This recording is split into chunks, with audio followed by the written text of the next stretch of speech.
What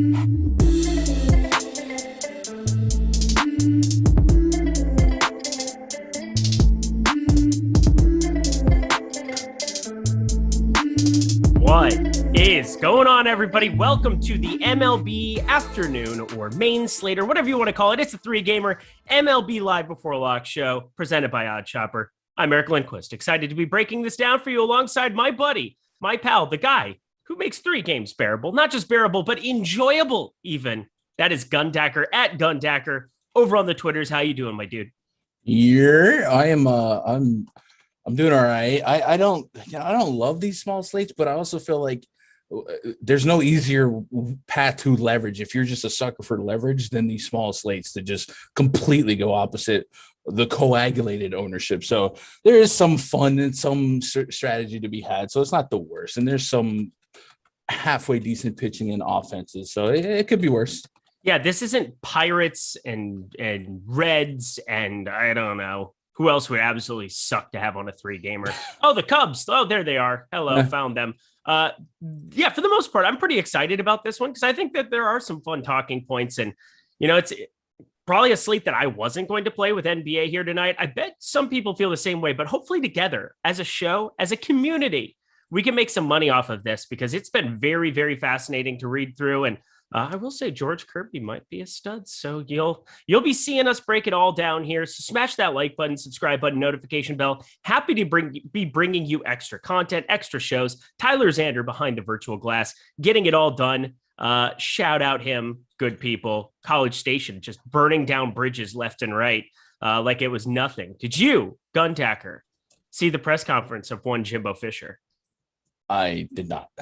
It was fantastic. Yesterday, Nick Saban going completely nuts on Texas A&M. Oh, they have the number one recruiting class because they ended up buying the players. I'm sad because they bought the players. And then today, Jimbo Fisher puts Nick Saban on blast. By the way, you can't do this. There are conference rules against coaches blasting each other, but it was phenomenal. Well worth the 2 minutes of your time just to see the slander that he throws on the good name of Nick Saban, if that is such a thing. And I would like to state, I hope we find a quarterback before October 8th, or we are going to get beat like a drum because we have poked a bear in College Station. So it'll be fun for me this fall.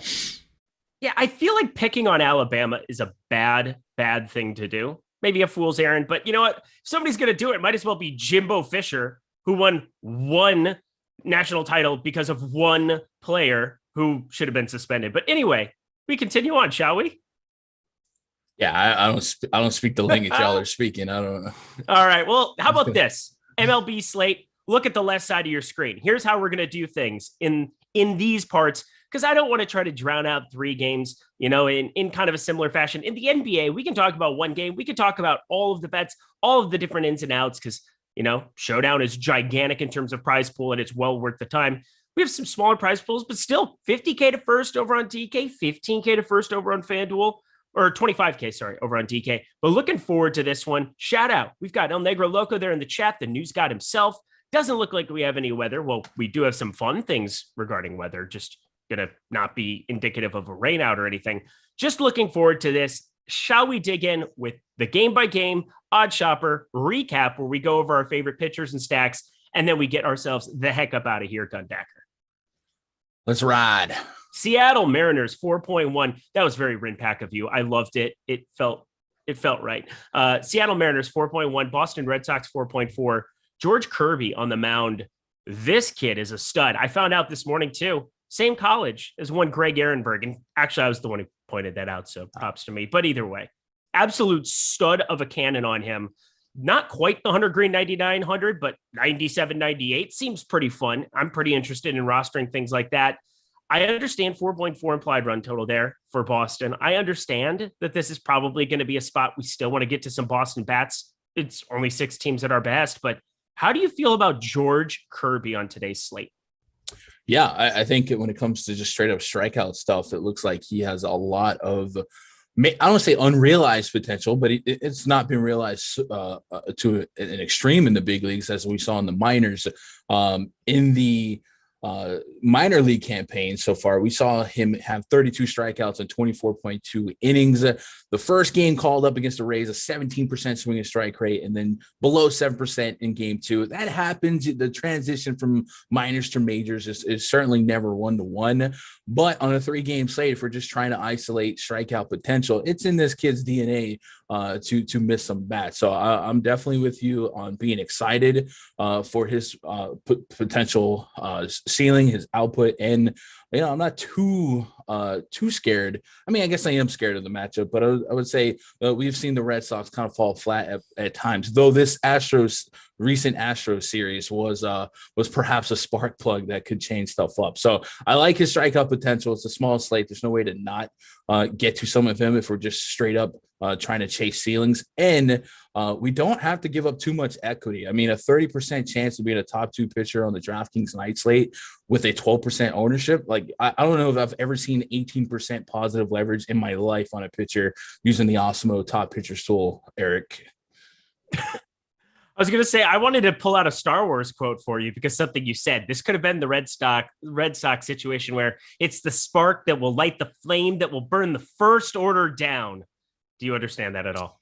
No, I thought we've gone over this. I don't know, Star Wars. So far, like I'm not. It's a personal problem, really. It's a reflection of character. I'm not too in tune with college sports, and then now we got Star Wars references, bro. You're like a Ricky Martin lyric reference away from losing me completely. I don't know what's happening, but no. Outside, inside out. I'm living La Vida Loca. Get over it. There you go. Now I've hit the trifecta. Might hit for the cycle later. We'll see what the fourth one I need to pull off is, but there you are. George Kirby. I think that just looking at the tools, if you go to FanDuel.com, which is where I kind of want to play a little bit more today because I'm looking at Framber Valdez's ownership there, and I'm just begging to play all Zach Gallen, Rich Hill, George Kirby, all of these guys. I'm playing a lot on FanDuel for leverage sake. If Framber Valdez is the leader on the slate there, so be it. But I am going to take every other pitcher on the board here in my allotment of lineups, and I'm just going to play everybody but I think I have 5% Framber Valdez right now over on FanDuel. That is 1/11th of the field as it stands right now. Maybe I'll change that perspective going forward. I understand it's Texas, but for as incredible as he is as a ground ball pitcher, strikeout stuff, not my favorite. So I'm going to be backing George Kirby in this one in a very difficult spot. I think that's going to be the game plan. SB2 situation on DK, 7,800. I think that fits very, very nicely. God dang it. You see what happened now? This is escalating quickly. This is the cycle. Hello, Gundacker. I spared your life to tell us the information on the 3-game slate. If you look in the box that has been given to you in Waco, Texas, you will find what is not so different in Waco, Texas. Shout out Miami Mike, $10 super chat here on this fine Thursday afternoon.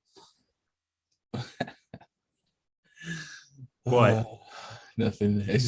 We go 0 to 100 real quick. I don't know. We're just talking about one pitcher. Let's talk about the other pitcher on the other side, Rich Hill. Again, I didn't know. Because the show going to go 55 minutes? Maybe not anymore. Maybe we don't even get through all 3 games. By the end of this, I'll be singing, I don't know, Fleetwood Mac, the entire album of Dreams front to back. We'll see what happens. Secondhand News, I believe, the kicker off of such album. That's beautiful in my ears. Dreams second.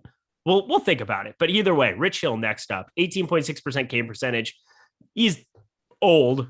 He is still effective. It is weird, but the K percentage has just kept on dropping here. Nowhere near the 30s of days of yore back in the mid 2000s. 18.6% would be the lowest of his entire career.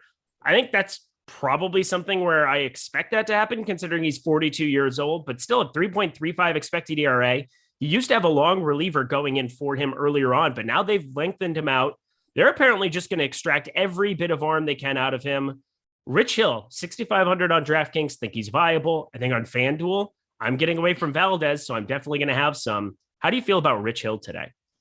Yeah, these smaller slates that don't have can't miss ace type arms. I think a guy that can eat innings, even though he's not a strikeout guy, a guy that can go 90 to 100 bullets and maybe go 6 or 7 innings, even if it's just 5 or 4 strikeouts. There's a place for that on these more condensed slates, especially in the SP2 spot at 6,500, where you get double-digit fantasy points. You're probably live. So I think, on this slate, I can definitely consider Rich Hill. Like you said, not a big strikeout guy, but the metrics aren't too anti him. These older pitchers, they know how to manage a game, how to get me over still some innings. So if he falls into a couple of strikeouts, I'll take it. But at 6,500, it's just a really, really good chance with a soft landing spot. So don't get me negatives. There are some high K guys against lefties in that lineup that he might accidentally steal some strikeouts with, but otherwise he'd probably curveball his way over into a shot at a quality start. And, that means something too on FanDuel as well. So I hate it a lot less than if this was like yesterday. Yeah, going through the splits here, let's go over to the Seattle offense, the road team here in Fenway. I'm looking at Seattle against right-handed pitching. They're a 113 WRC plus and a 138 ISO. Against lefties, I kind of expected a precipitous drop-off, but I do suppose Julio Rodriguez starting to hit better.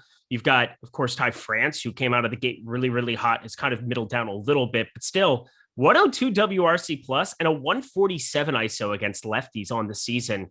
Kind of surprising marks for me seeing out of the Seattle offense. Probably why they're carrying a 4.1 implied run total regardless. I think even Winker against left-on-left crime, there ain't nothing wrong with that, I suppose. Eugenio Suarez, definitely want to be getting to shares of him, but anything that sticks out to you specifically from the Seattle offense? Yeah, I mean, you mentioned Jesse Winker, who last year it was at risk of getting benched against lefties. This year is actually finding a way to make contact. Julio Rodriguez batting third. We're watching this kid evolve, and 2K for Julio Rodriguez batting third in Fenway with his skill set. It's probably a little too cheap, especially if you're going to dare a guy like, or dare me to put the ball in play. So I think 2K for Julio Rodriguez is a mistake, right?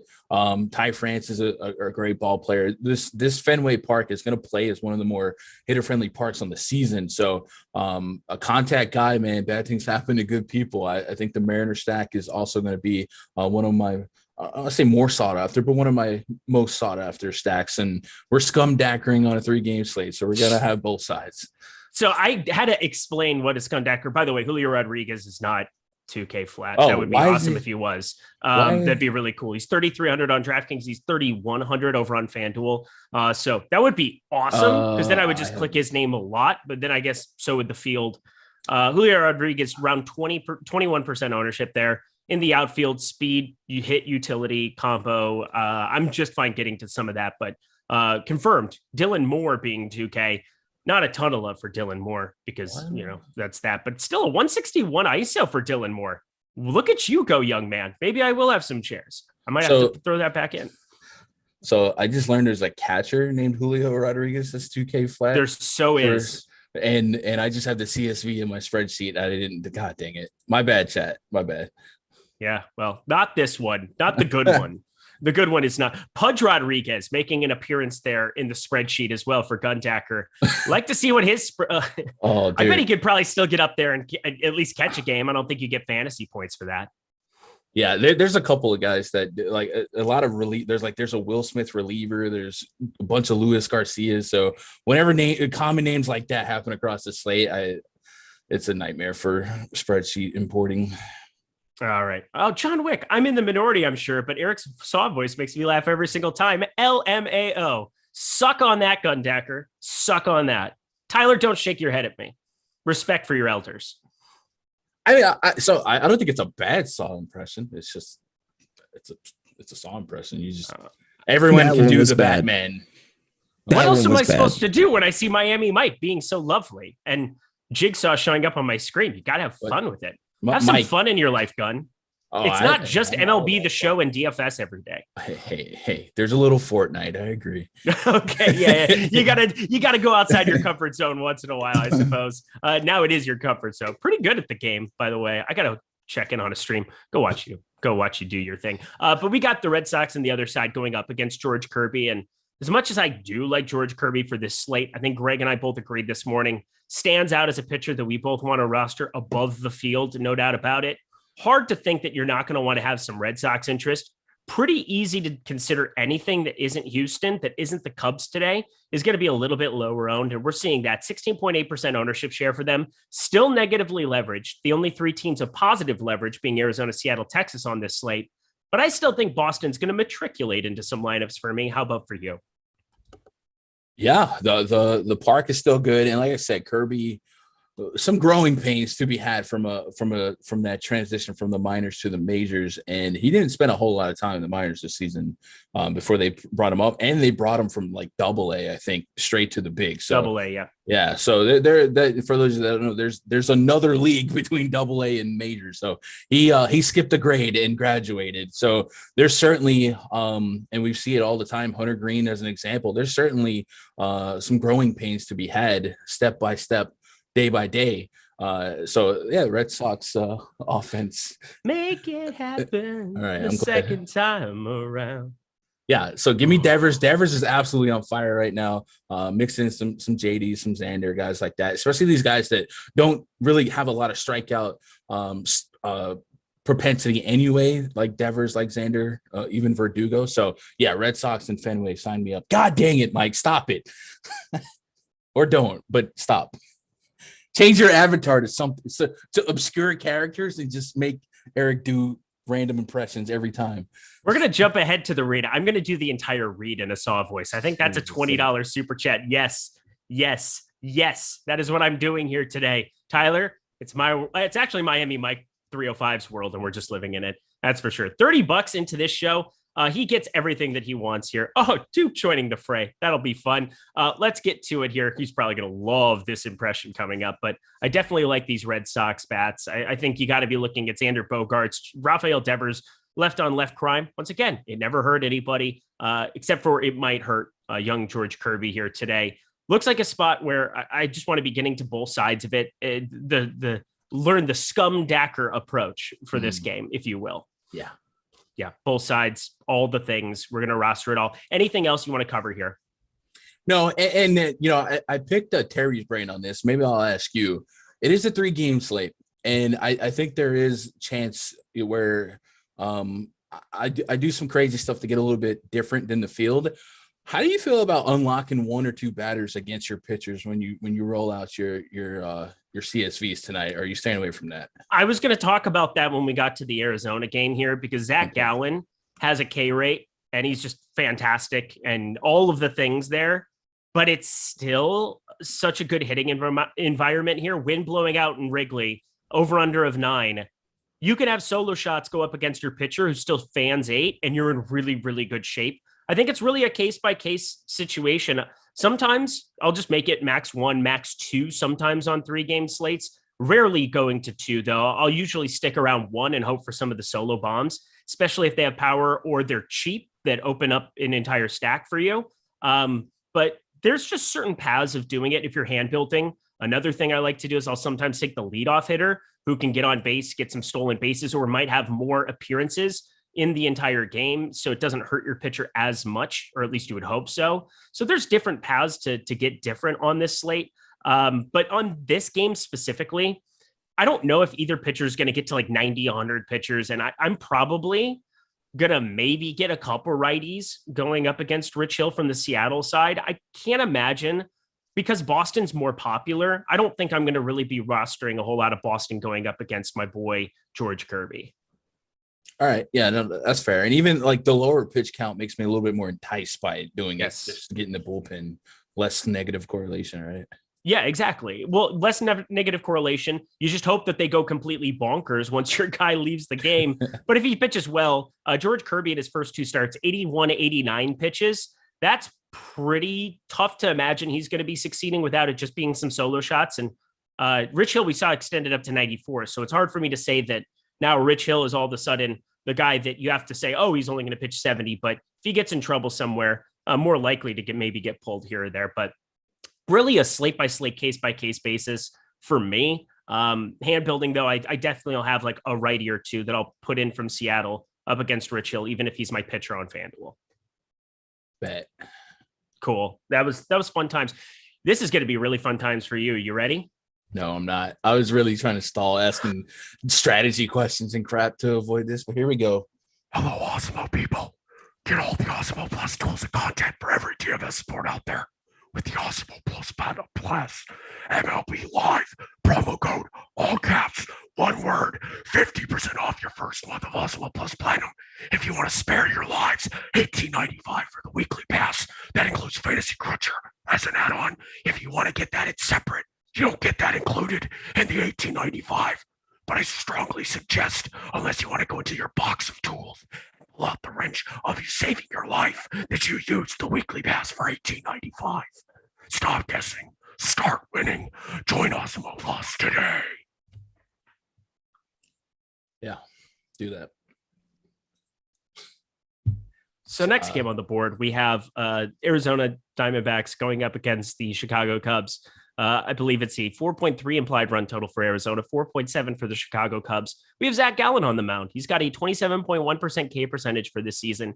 He has been absolutely fantastic in every sense of the word. 175 expected batting average, 296 expected slugging. This Cubs lineup up against righties for the season hasn't exactly been an absolute ball buster in certain regards. Highest K percentage in all of Major League Baseball at 25.6% against that handedness, 94 WRC plus. I love Zach Allen today. How do you feel about him, Gundacker? Yeah, I think pound for pound, dollar for dollar is probably like the best option, with plenty of built-in upside based on some of the bats in this Cubs lineup to feed that elevated strikeout propensity. So I'm with you on liking them at the same token you mentioned, grabbing a bat or two against them, or even having some hedge stacks here. Looking at our top pitcher tool, we do have a pretty good chance for Zach Gallen to be that guy at 42.6%. So that's about right where the field is at, and it is what it is. I don't overthink being on par with the top pitchers tool on a short slate, and I'll probably look for some leverage there. So you mentioned that there's some negative leverage on another guy with a similar number, being Framber Valdez. I'm probably going to create some of my own leverage by going over on Gallen here and maybe under on Valdez. So I'm with you on liking Gallen quite a bit. Got to catch up on the chat quick. Miami Mike 305. Gun played T-ball growing up. Just absolutely going after your soul for not liking the impression. I appreciate that. We got Jordan Klein absolutely lit up by Chris Karen in the chat, which I couldn't enjoy more. Chris Karen, producer, does great work here at Awesemo. He's basically the guy who schedules us doing everything in our lives. I do not know if there's somebody who can handle all of the personalities we have here better than what Chris does. But the fact that he just body bagged Jordan Klein out of the middle of nowhere was one of my favorite moments ever. Yeah, I like Tyler and Jordan, so I don't want to get in the middle of that one. One of the best producers in the chat, and Jordan Klein. So good. Jordan Klein. I mean, also Chris kind of defending me, coming after me to be my hero. Sometimes you need a hero. He's got to be strong. He's got to be quick. And I can't remember the lyrics of that song. There you go. Tyler didn't like it. We're not going to get copyright infringement. We're fine. We're getting Bonnie Tyler in here on the show. This is impressive. I'm honestly impressed at this rate. My mind went to Nickelback. I thought that's where he was going. Oh, yeah, no.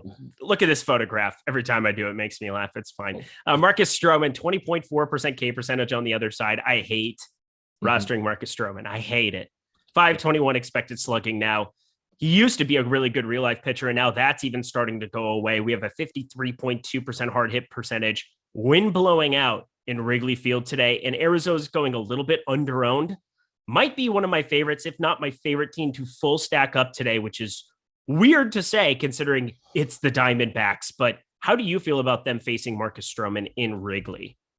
So, I mean, I care about the wind a little less with a guy like Stroman because he still has a high ground ball rate, 45%. Now, that's not to say he can't give up homers. He definitely can, but it could neutralize it if the thrill or the buzz got a little too loud. But I'm with you, Wrigley. Those Wrigley wind games, man, they just turn pop-ups into homers. If you ever seen that Harper one. With that said, yeah, man, you're gonna dare a team to put the ball in play. A team like the D-backs who has a problem with striking out, well, if you're going to neutralize their strikeout propensities and get them to make contact a little bit more, they definitely have a lot of opportunity to create some damage here. So I do like the D-backs.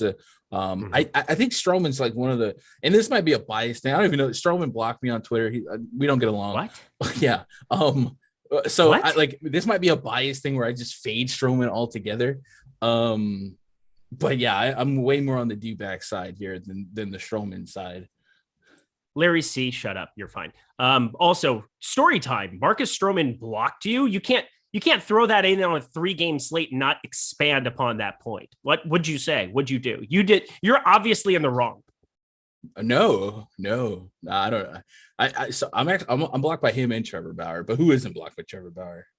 This is true. Trevor Bauer is.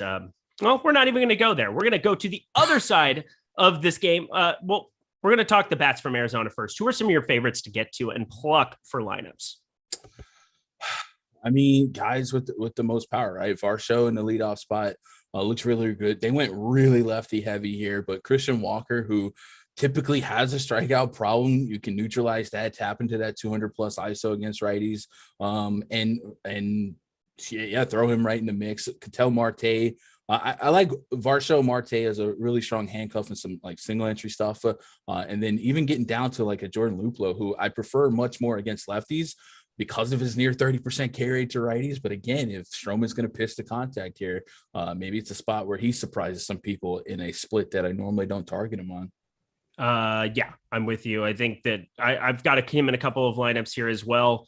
Just Arizona 1 through 8. I've got interest, everybody. It's pretty hard to. Alec Thomas has been like surprisingly good and continues to bat 8th every day. 314 average, 2 homers, 905 OPS.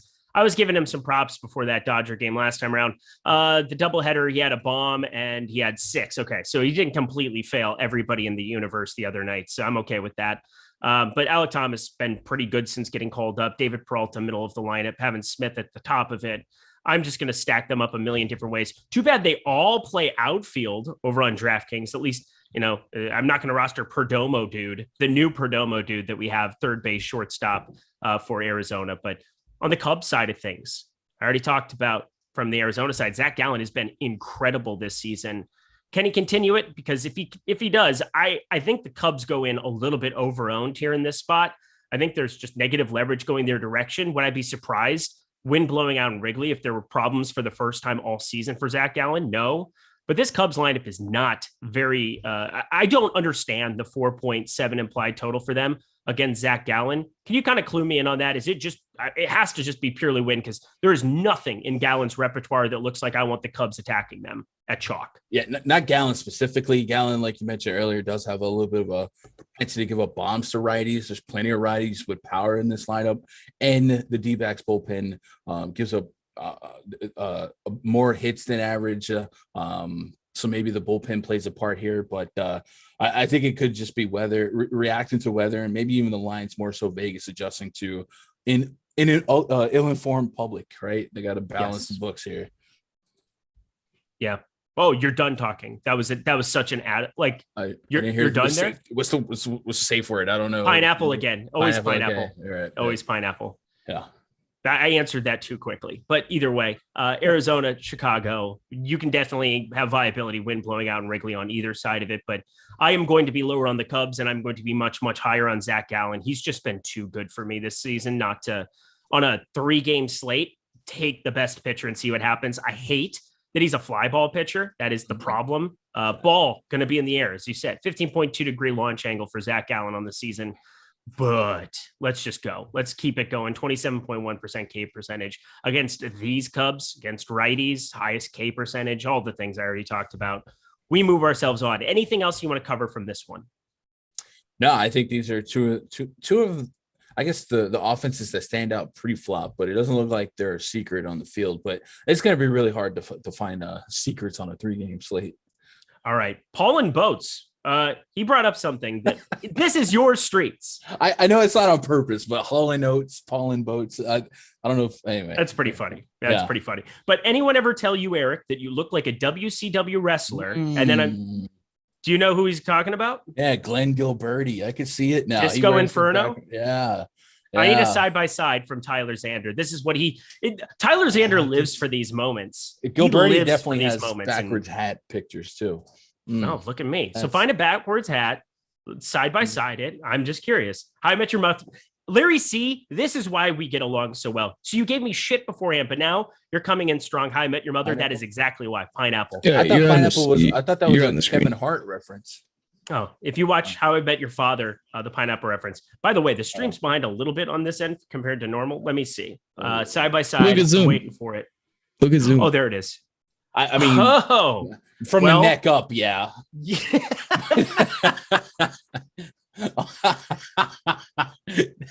Not quite. Close. I'm going to do the rest of the show like this. Just straight out. Nitro. He looks like an American Gladiator more than a WCW guy. I guess they all looked kind of the exact same back in the 90s, so that makes sense. He's also kind of like annoying now, where everyone kind of hates him because he has a podcast and he never did anything and he says crazy stuff. See, chat's about to be like, oh, well, then it sounds exactly like Eric. Last game of the slate. I didn't want to say it. I know.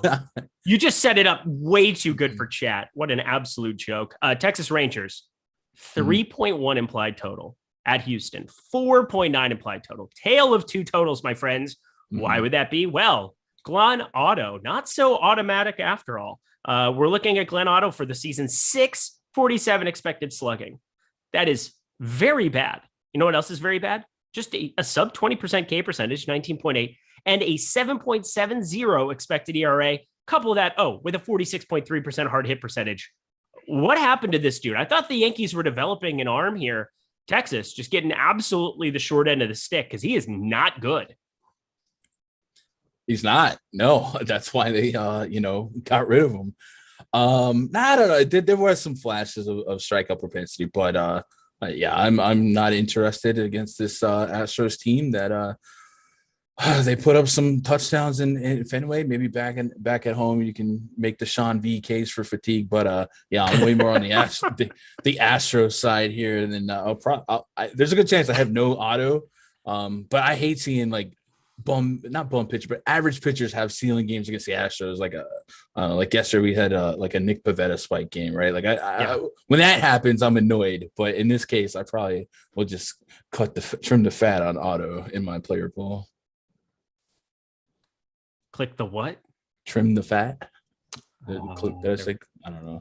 Got it. Yeah, just take it out and not thin it out. Have you ever spelled his name backwards on accident? I do it all the time. Oh, I just did it. Oh, good one. I love it. Well, if you capitalize it, it would look really weird because you'd have a capital O at the back end. This is true.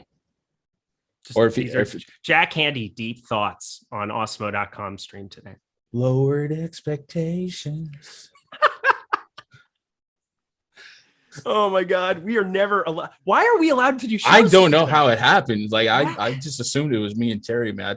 I thought we were banned from ever being on the same show again. But I thought so too. But guess what? We got to give the people some information. We'll continue to go because Astros are pretty chalky. But before we get there, you know who else is pretty chalky? Framber Valdez. Now let's talk about this and why it is that I am choosing to play a lot more of my allotment on FanDuel.com today than on DraftKings. Well, I also fired too much on PGA, but that's a different story. Framber Valdez, 330 expected slugging this season. Fantastic numbers. The walk rate, 10.1%, not fantastic. The K percentage, 18.9%, substantially lower than Zach Gallen. If you were to give Zach Gallen this spot, Zach Gallen would be the 60% chalk pitcher on the other end, as opposed to Valdez, who's, 55% going up against this Texas Rangers team. I don't understand this kind of ownership. I'm just hoping that Valdez, I hope he can be competent, in some of the lineups for my DK lineups that I have. But for FanDuel purposes, I hope he crashes, burns, finds some way not to get to 6, because I'm going to do everything I can to be very, very low on him. I understand he keeps the ball on the ground in such a ridiculous manner, negative 5.6 per degree launch angle this season, but I cannot get close to the field on him in this spot. Can you? Maybe not close. I don't know. I think in context of the slate, Zach Gallen's really the only guy that I trust and chase for for strikeout upside. Like, I can't sit here and say I would play Rich Hill for inning eating potential and then scoff at Framber Valdez and his negative launch angle against the Rangers. So I think there's, a top 2 chance that he's a pitcher to have. And I think on FanDuel, he might even be more lucrative because of his propensity to eat innings, get a quality start, and go from there. I'm completely with you on the strikeout potential, but it's hard to not apply him for the win, the quality start, and maybe he accidentally falls into a couple Ks against this Rangers lineup. I don't know. I just think he has too much. I think his floor is high enough because of his ability to keep the ball on the ground, and the walk problem gets negated with the double plays because it's a lot of ground balls. So I'm on the fence here. I think your process is right. Like, I'm gonna have more Gallen than Valdez. Like, how are you undercutting, or are you just out completely and just making a 3-game slate YOLO decision? I have 10%. I had 5% before the show started. I just reran some stuff because we got the Cubs lineup. Rivas Island not in the lineup there for the Cubs. Shout out Darrell Rivas wherever he's at. But yeah, Rivas ended up not being in that. It's the double catcher formation of Contreras. You've got in the 5-hole per usual Yan Gomes, so he'll be catching today. And there's that. Schwindel further back there. Christopher Morel, the 2K du jour over on FanDuel for those purposes. Very limited sample size. Obviously, 2 games he's now had in the bigs, but looks to be a decent enough guy to get in the back end of that lineup. I'll have some of them, but said I'm going to be undercutting the Cubs in general and just hoping that it's not as profound the win and it's just a Zach Gallen day and he's just mowing these dudes down because, again, something's got to give. Too high of a total from Vegas or the highest K percentage against righties in the league with the Cubs. Something's got to give, and I'm just going to take the Gallen side. But looking at Framber Valdez, I think on FanDuel, we're talking about a guy who's just drastically overowned compared to Gallen. Even Rich Hill going down 1,900 to him, going up against Seattle, that, again, their numbers are pretty competent. And George Kirby, who I'm in love with as a prospect, I don't know what the upside could be, but we've only seen 2 starts at the big league level, and you just kind of never know what you get. And velocity can win out any day. So I feel like I'm going to be taking more shots on the rest of the board than Valdez for FanDuel. That's fair. I think I'm just going to 50-50, maybe 60-40. Yeah, that's fine. FanDuel. Yeah, that's all right. Have a backbone. It's fine. Hey, Eric, what's the soup du jour? Chicken noodle? I don't know. God dang it. You're supposed to say it's the soup of the day. Anyway. It's the soup of the day. There you go. All right. Go ahead.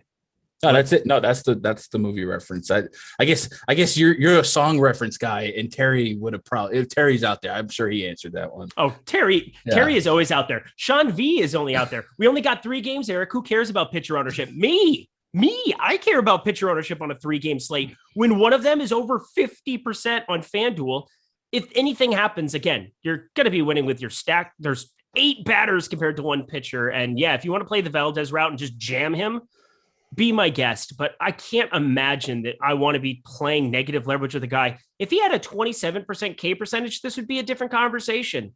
He has a sub 20% K percentage. I know he's facing Texas. I know that I hate stacking up against him. So at the same time that I don't like it, I have to stack Texas because I'm hoping that he fails and I have to have some of those shares. But Framber Valdez, he's just not my favorite pitcher for DFS purposes. And it seems like everybody's just in love with him. I agree the floor is very, very high for him, but I'm looking at 5 other pitchers, not Marcus Stroman, but Glenn Otto, maybe not as much, but those other 3 for sure, I think have as much upside, if not more. Bold takes. Come on, get behind it. Yeah, I don't know.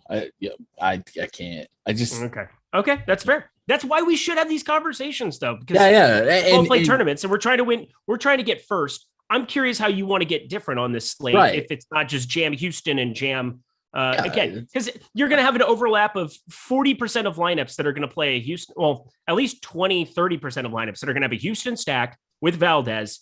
Tell me how to get different. Well, we open up the Awesemo ownership projections.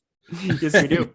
We go look at ways to get different within our bats here. I mean, that's it. And I understand the process is completely sound, right? We understand that he's probably overowned, but is his his average game that much lower?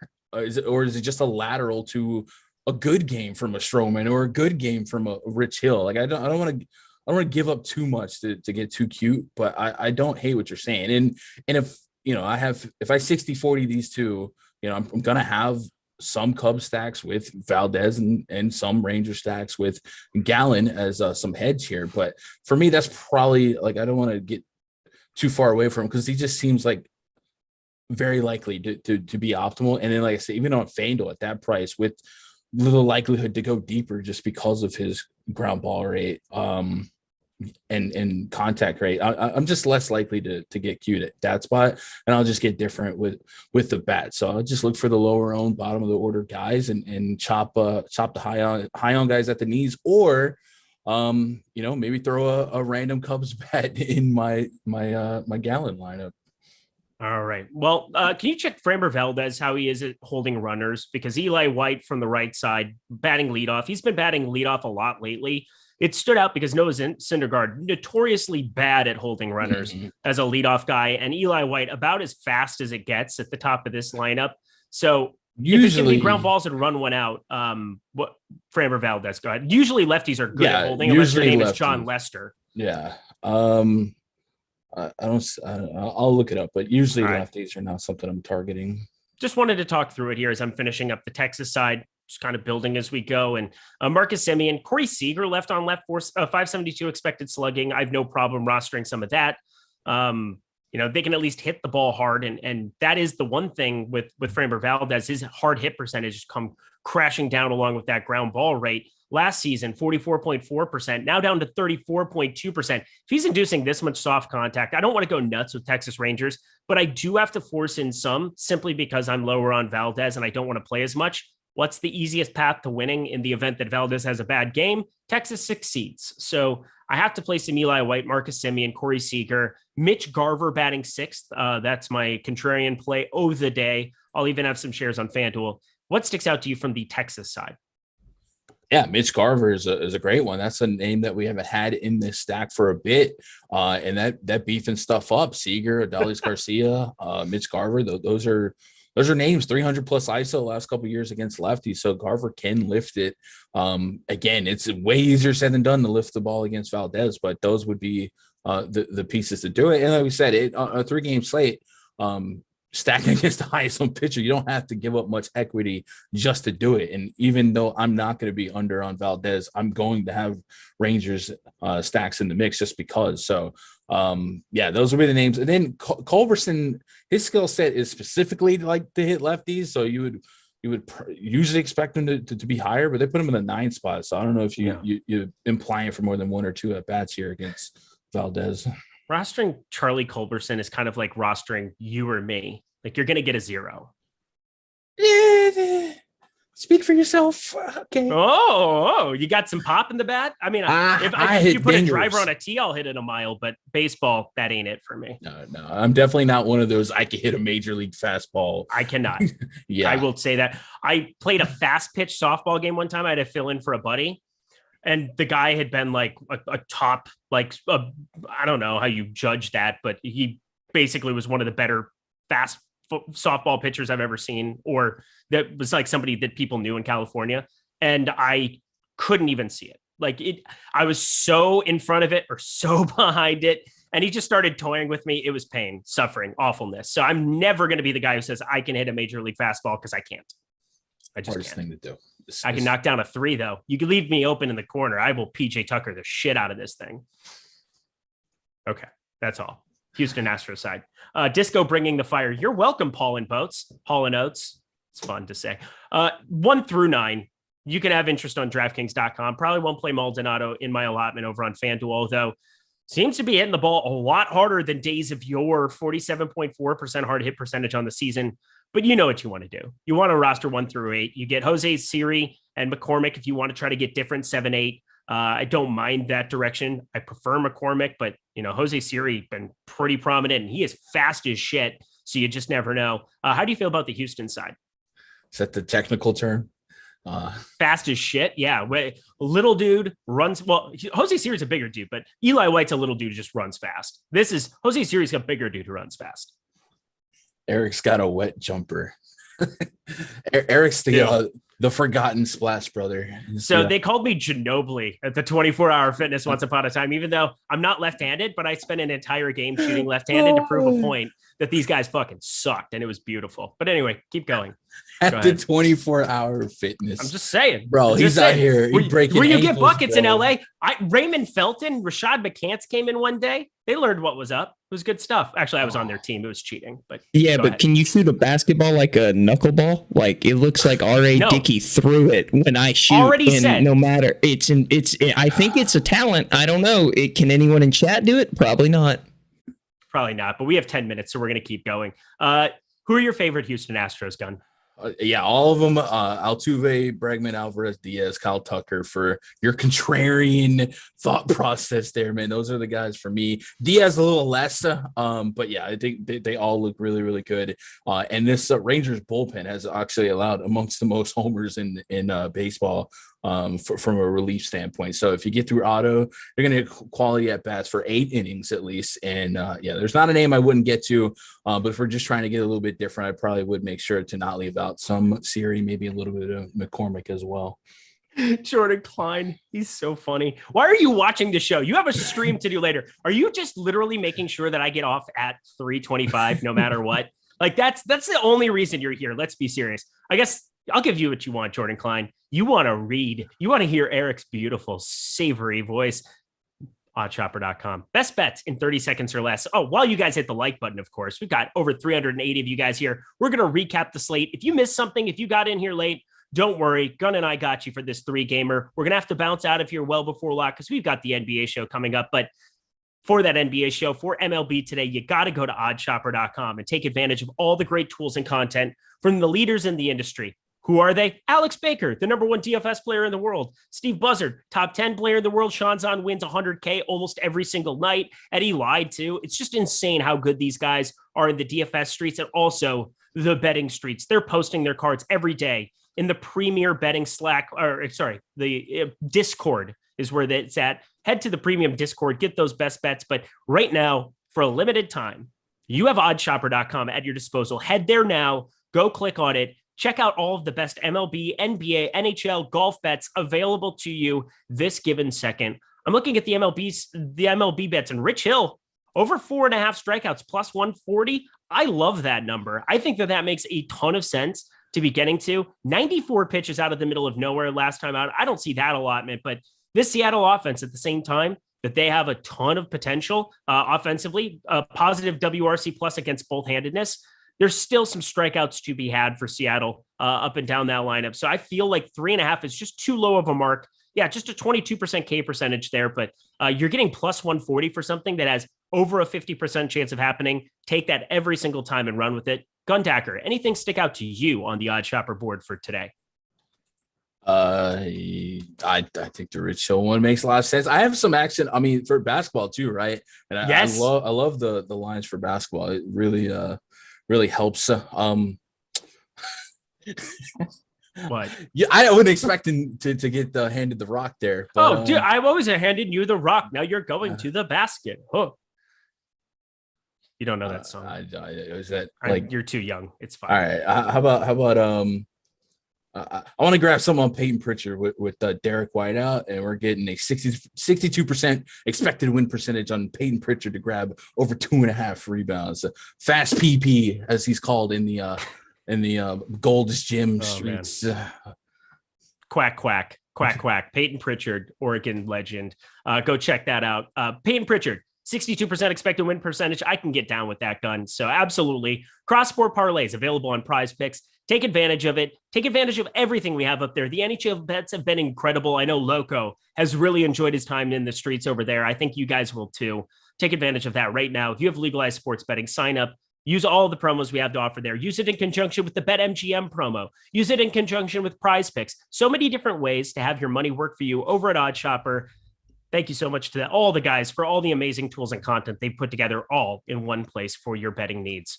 All righty, let's do it, my friend. 6 minutes left before we hand the rock Yes, there you go. I before we hand it over to the NBA deeper dive and we get ourselves on out of here, pitchers. Let's recap for the people on this 3-gamer. Who are your favorite on DraftKings and FanDuel? Gallen, Valdez, Kirby, really in that order, and then some Rich Hill, SP2. This is 6,500. I think as long as he doesn't die, he should give you a shot at 10 plus fantasy points. And I think on this slate, that dog will hunt. Yeah, he's going to absolutely hunt. I feel good about that. I'm with you. Give me some Kirby. Give me some Rich Hill as some contrarian plays on the bottom there. And then, of course, Zach Allen, my big stand of the day. If on FanDuel.com, Framber Valdez is optimal, don't at me. I will be aware because I will be in my own flood of tears. That is how that will work. Let's talk stacks. Tell the people, who are your favorite stacks to get to on today's slate?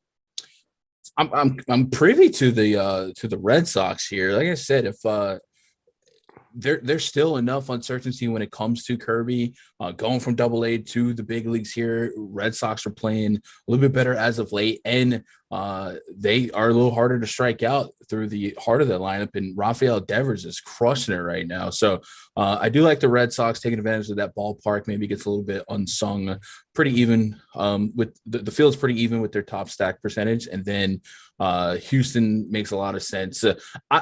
I will say maybe Houston feels like, if I had to guess before looking at our ownership, I would expect Houston to carry like 30-40% ownership, but they're just 20%. So I can imply myself to go over that and go under somewhere else. So I like Houston and Boston quite a bit to be a little bit opposite the field. And I do like the thought of Arizona, but Marcus Smart is still a ground ball pitcher. Yeah. So I could see him playing spoiler to a stack. He could. I'm playing the angle that Marcus Stroman is still terrible and hard contact will win the day. Plus 9.6 degree launch angle. It's not like a ground ball pitcher, the iteration of Framber Valdez. They're not quite equal. And Marcus Stroman so far this season, I believe that would be his highest launch angle of his entire career. Yes, it is. I just think 31 years old, there's some mileage there. I think it's starting to wear off here. The hard hit percentage has always had massive spike years.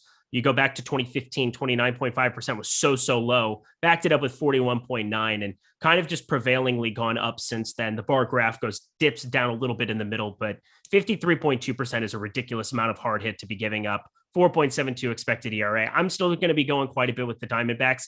Again, it's 6 teams, 3 games. One of us is probably going to be right, and one of us is probably going to be wrong. That's kind of how it's going to work.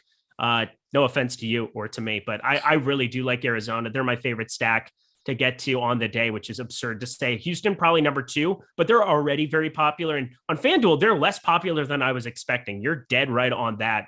Jose Altuve, you've got Yordan Alvarez, both over 30%, Kyle Tucker around 30%, but I can rock with some Pena, some McCormick, some Siri at much lower ownership. I'm down with the sickness. Oh, wow. I thought you would like that one. I had to get the vibes. I had to get the vibes up to kind of finish out the show because, that's what we do here. I'm Sean V. Oh, doesn't it feel good when you're staring eye to eye with the absolute cooler of all coolers? Doesn't it? Sean V, shout out to you hanging out in the chat. I appreciate all of you. Almost 370 people over a 3-game MLB slate. You must like GUNDACKER. You must like me. Smash that like button, that subscribe button. All of that goes a really long way for us. Anything else you really want to kind of recap? I guess the one thing we could do is kind of go position by position, give our highest owned players on DraftKings.com. That could be a fun exercise. I can give you top names of the bomb detector. How about that? Oh, I love that. You'll do that. I'll go position by position quick for the people. Dalton Varsho, catcher outfielder. He's my number 1 guy over on DK. That shouldn't surprise anybody. I'm way lower on Contreras for what it's worth, even though he was my favorite catcher play. Multiple slates here of late. I've got Ty France kind of popping up the board for me. He's going to be a guy that's pretty popular, I think. Bobby Dahlbeck, special shout out to Terry McBee over there. Absolutely love going that direction. Jose Altuve makes all the sense in the world for FanDuel purposes. Second base doesn't look all that enticing, but I'm going to be lower on Aledmys Diaz. Hope he's not the guy who gets it done. Get to some Trevor Story in my life. Third base, looking at one Patrick Wisdom. We've got him actually at 27.7%. I'm going to have to revisit that. That's a lot higher than I was expecting for him out of the 7-hole against Gallen. That was kind of a guy I expected to be very, very, very low owned. If that's not going to be the case, I'm going to have to revamp that and just try to jam as much Devers as possible. Shortstop, Jeremy Pena. That was always going to be Jeremy Pena. And at the outfield, always Jordan Alvarez, always Kyle Tucker. I know they're going to be popular, but I don't care. Getting different. Jose Sirius, 5% on DraftKings.com. Give me all of that you got and a bag of potato chips. Give me the bomb detector's top plays for the day, Gun, and we will get ourselves the heck up out of here. Wisdom is at the very top. Then Alex Bregman, Eugenio Suarez. And then we get some more gray area numbers, but Altuve, Alvarez, Tucker is up there. No surprise. We got Terry coming in, Dahlbeck, Devers. Love that two-man game. I will be getting there. Everybody, head on over to the NBA Deeper Dive. That's going to be starting up here in 5 minutes. Then we've got NBA Live before lock. So yeah, Lofty and Adam on the first show, per usual. You know that combo. And then Josh and Greg, always a great watch, leading you guys all the way up to lock. And then sticking around for half an hour talking prize picks on the back end of it. Gundacker, any final words for the people? No, it's been a lot of fun. Tomorrow, a lot more baseball. So a lot more baseball than 3 games, I suppose. There's that. Tyler Zander, thank you so much, even though I know Jimbo Fisher, you just want to go worship at the altar at the moment. Thank you for sticking around and getting this show. And for us, he's Gundacker. He's hilarious. It was a fun time. I'm Eric. Hope you had fun. We'll see you guys later. Good luck.